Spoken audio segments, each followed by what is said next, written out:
Bonjour à tous et bienvenue dans cette vidéo dans laquelle je vais vous apprendre la suite d'accords que vous avez entendu en introduction de cette vidéo.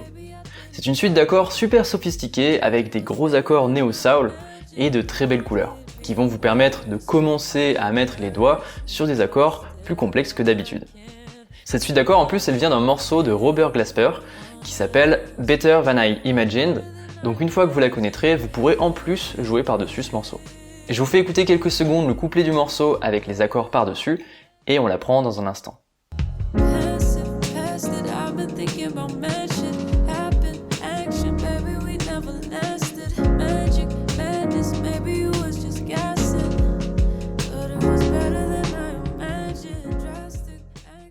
Et maintenant les accords sans le morceau.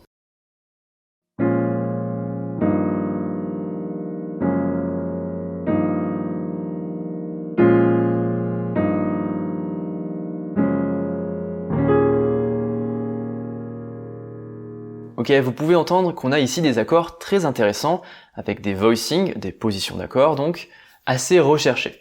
En plus, on est sur une tonalité avec beaucoup de bémols, donc ça change un peu, et sans plus attendre, on va décortiquer ces accords. On commence avec un si bémol mineur 7. On a la fondamentale, et la quinte à la main gauche, et à la main droite, la septième, la tierce, et la quinte à nouveau.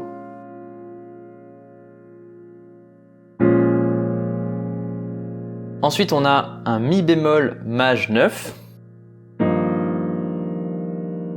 Ici, on commence par la tierce majeure. On a la fondamentale, la neuvième, la quinte et la fondamentale à nouveau. Vous avez vu, on ne met pas nécessairement la fondamentale ici parce que la fondamentale est déjà jouée par la basse à l'accompagnement. Mais si vous préférez, vous pouvez la jouer également. C'est une question de goût. Donc si bémol mineur 7, mi bémol maj 9.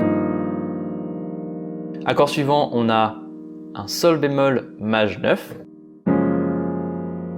La fondamentale, la quinte, la septième, la neuvième, tierce majeure et la quinte à nouveau. Le dernier accord est un mi bémol mineur 11 qu'on va jouer comme ça. On a la fondamentale, la quinte, la tierce, la quinte, la septième, la neuvième et la onzième. Ça peut être un grand écart à la main gauche, donc vous pouvez aussi le jouer comme ça si vous voulez. Soit comme ça, soit comme ça.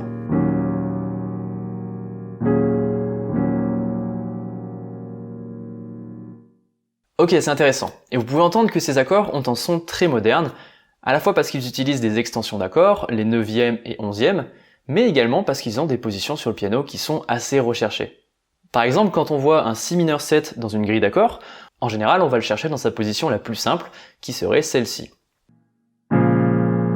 Avec la fondamentale, la tierce, la quinte et la septième. Mais ici on se rend compte qu'on peut en fait totalement éclater l'accord, et jouer les notes dans à peu près n'importe quel ordre.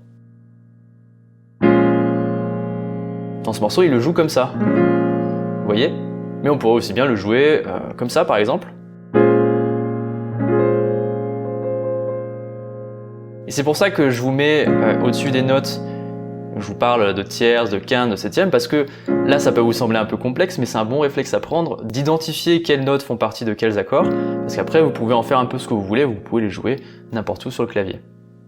Donc pour le moment, entraînez-vous à jouer ces accords de cette manière, avec les voicings que propose le pianiste, et vous verrez que vous allez prendre de plus en plus de plaisir à les jouer. Dans le morceau, il joue dans cet ordre. Si bémol mineur 7, mi bémol maj 9, sol bémol maj 9, mi bémol maj 9, puis si bémol, mi bémol, sol bémol et mi bémol mineur 11.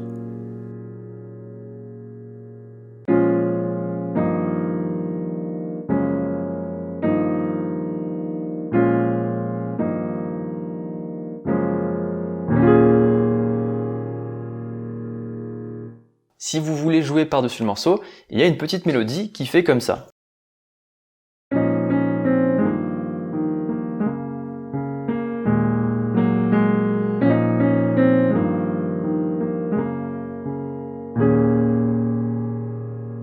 Ou plus haut.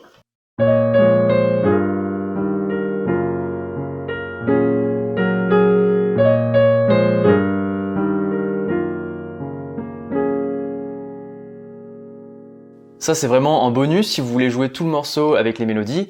Je sais que ces accords sont déjà plutôt avancés, quoi qu'il en soit, j'avais envie de les décrypter avec vous et j'espère que ça vous aura donné envie d'aller plus loin dans les accords, les extensions d'accords, de comprendre ces notions qui ne sont pas évidentes au début, c'est un niveau assez avancé. Vous comprenez qu'en fait les accords, on peut en faire un peu ce qu'on veut, on peut les jouer dans n'importe quel ordre. Les accords ce sont simplement des groupes de notes et on peut totalement les éclater sur le piano. Si tout ça c'est un peu flou pour vous, je vous mets une leçon qui s'affiche à l'écran sur les voicings, donc les positions d'accords, qui vous explique comment vous pouvez éclater les notes sur le piano et trouver des nouvelles positions pour vos accords.